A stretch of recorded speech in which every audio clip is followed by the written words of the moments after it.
So yun, magandang araw po sa atin mga saksid, no? For today's video na ay pag-uusapan po natin ano nga ba ang kagandahan ng Goshen, at may mga nagtatanong po mga saksid, no, dito sa Goshen na ating pinopromote, no, kung organic ba to or chemical. Mga saksid, organic po itong si Goshen, no? And syempre bago po magsimula yun, kamusta po kayo lahat? At syempre marami tayong mga na-vlogs na mga machineries, no? Abangan nyo mga saksid yung mga susunod na papayag sa atin na magpa-vlog po ng kanilang mga machineries. Kasi yung iba po kasi is hindi po sila papayag na magpa-vlog sa kanilang machineries, which is maganda rin po at advantage, no, para sa kanila na ma-vlog natin ang kanilang machineries para mas marami pa pong farmers syempre ang makapanood nito, no? At syempre ngayong season na to is yan, katulad nito, nagpapatubo na sila ng kanilang mga punla, no? Sabog tanim ata to. At yan, medyo tuyo dito po yan sa Kalasyaw, no? Medyo tuyo ang kanilang lupa at nagpapatubig sila ngayon. So yun mga saksid, na nagtatanong pala sa atin, pwede daw ba sa lahat ng halaman ang Goshen? Yes po, pwede po sa lahat ng halaman ang Goshen. Mapapalay, gulay, prutas, ano pa po, ang hindi lang po is yung sa dagat na seaweed, no? So hindi pwede doon. Siyempre dagat na yon. Ayan, pwede rin po siya sa mga mani o mga puno, mga kasaksid, pwede po siya. At ang kagandahan naman po kasi nito, na itutulong niya sa atin, unang-una po niyang babanatan is yung lupa natin. Siyempre nga dahil organic nga ang Goshen, binabanatan niya itong lupa para maging fertile, gumanda at may balik sa dati ang ganda ng lupa.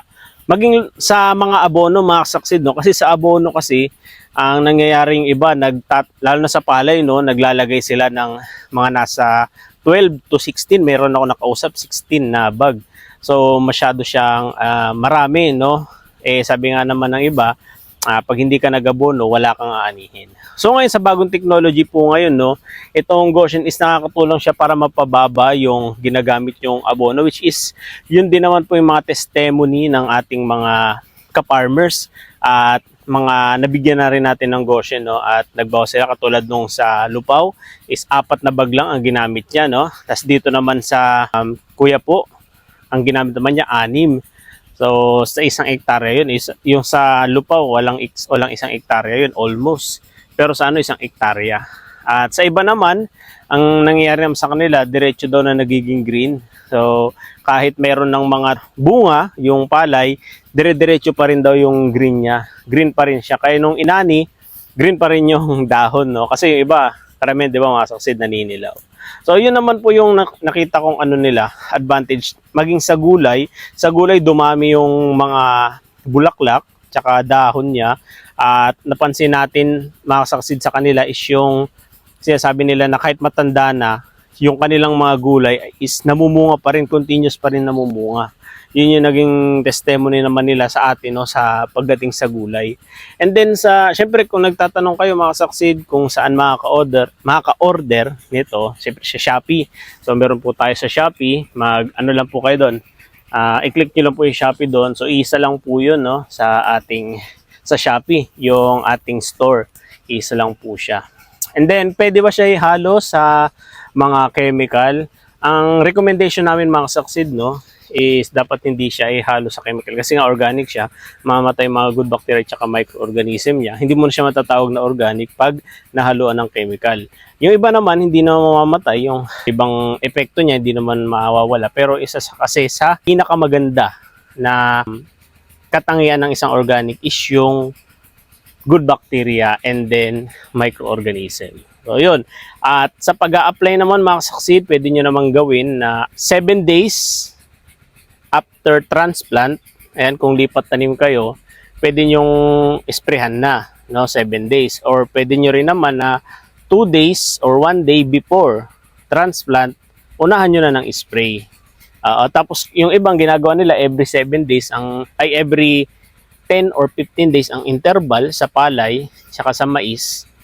Ang gagawin nyo doon, pwede nyo 10 or 15 days, or pwede nyo rin namang sundan yung kasaksid method na tinatawag, no. Yun yung 2 days before transplant, so bago kayo mag-transplant, sprayan nyo na 2 days bago kayo mag-transplant. Isunod nyo is yung 12 days, tas 30 days, tapos isunod nyo rin yung tawag na 40 o 45 dot. Yan, day after transplant kasi yung dot, no? At sunod 60 dot, tapos ang pinakahuli nyo 72 dot. Yan mga kasaksid. Yun, pwede nyong sundan yun, or kung gusto nyong timingan, may ginagawa naman yung mga farmers na sila na mismo yung gumagawa, no, ng sarili nilang technique para sa pag-i-spray nila ng Goshen. Pero ang pinaka-the best dyan mga kasaksid, may spray nyo sila ng paggipi, so 40 or 45 dot, sunod yung pagbubuntis, at sunod yung 72 dot. Yung the best yun sa palay. Talaga makikita nyo talaga yung resulta nun. And then, syempre sa punlaan, sabi nila kung nakakaano daw ba ito, nakakapalambot ng punla. Yes, mga saksid, nakapagpalambot rin po siya ng punla. Pwede nyo isprayan na 10 days mula nung naitanim nyo.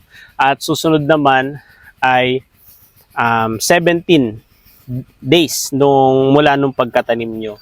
Bago nyo ilipat tanim, 3 days bago nyo ilipat tanim, spray nyo na. Para makita nyo yung magandang resulta niya na mabilis bunutin, mga saksid. Ayun, at syempre sa may mga ano ba yung mga nagtatanong sa atin? May mga nagtatanong pa sa atin na sugarcane, pwede daw ba? Yes, pwede po sa sugarcane. Nasa mga tubo, pwede din po. Lalo na sa season ngayon, yung iba nagtatanim na ng mga gulay. No? Sa Visayas, meron tayong nabigyan doon. Nagtatanim siya ng gulay na talong, tsaka sitaw. Ang ganda daw ng sitaw niya. At tsaka yung talong nagkakaroon na ng bulaklak. Yun yung naging testimony niya. Ayan. And then, syempre, all-purpose siya para siya sa lahat ng halaman, mga saksid. At malaki may tutulong. I-try nyo. Pwede kayo mag-try. Pwede kayo mag-message sa atin directly sa ating page, sa FB page na GMG Agri TV para mag-guide ko kayo. No? So, free lang naman yun para ma-explain ko sa inyo kung ano ba yung katangian ng Goshen. At ano yun, itutulong niya. Maganda siya kasi may zinc siya, mga kasaksid. 5.4% yung zinc niya. Tapos, mas mataas po yung potash niya kaysa sa nitrogen. Kaya, maganda siya lalo na sa may mga sakit na palay. Kaya, 2 beses tayo na-encounter nun eh. May sakit yung palay niya, tapos gumanda. Nabuhay. Yung parang naninilaw na. Yung, alam mo, mababansot na. Yun. Pero, nabuhay siya. Natulungan natin. No? At, natuwa naman tayo doon sa ano. Yun yung taga Malasiki, Paniki, Tarlac, tsaka dito sa Kalasyaw. So yun. At abangan nyo na lang mga kasaksid ko ano may mga vlog natin. At kung may mga kilala kayo na merong mga machineries na gusto niyang ma-vlog, no? Dito within Pangasinan, Nueva Ecija, Tarlac. Ayan. Pwede nyong i-recommenda sa akin o kung kayo man yun yung nanonood na yun. Pwede nyo akong i-message sa GMG Agri TV FB page para maano natin, mapag-usapan natin kung paano nga ba yung ano natin doon, schedule no ng pagbo-vlog natin sa inyong machineries. At kung may mga binebenta kayong mga piyesa, ayan, yun eh, para malaman ng mga farmers na meron pala sa kanilang malapit na nagtitinda ng piyesa. Tsaka yung mga transplanter, kung may kilala kayong mga bagong transplant, kasi sa Gilcor Agrimac, nakapag-vlog na tayo doon. May isa pa, yung palatak na tinatawag. Ayan, gusto ko rin ma-vlog yun. No? Kung paano ba yung ginagawa niya, kung paano ba yung process nila sa palatak. So yun, maraming salamat mga kasaksid. And syempre, mag-message na kayo, mag-comment lang kayo mga kasaksid kung ano po ba yung mga tanong pa ninyo para mabasa natin. At kung may recommendation kayo na gusto nating i-vlog within dito sa Nueva Ecija, Pangasinan, and then Tarlac, yan, pwede nating mapuntahan mga kasaksid o warehouse. So maraming salamat po. At ito, ititestingan natin to ng Goshen, no? Papa-sprayhan to. Sasabihin ko dun sa sa may-ari nito na-sprayan na ng Goshen para gumandang kanila. Ayun, may punlaan dun. Dun yung punla. Ayan, nagpapatubig sila dun. Dito yung patubig nila. Yan. Yan yung patubig nila mga saksit. Ang daming ibon. Okay, salamat po mga saksid. God bless po sa ating lahat. Ingat po kayo palagi.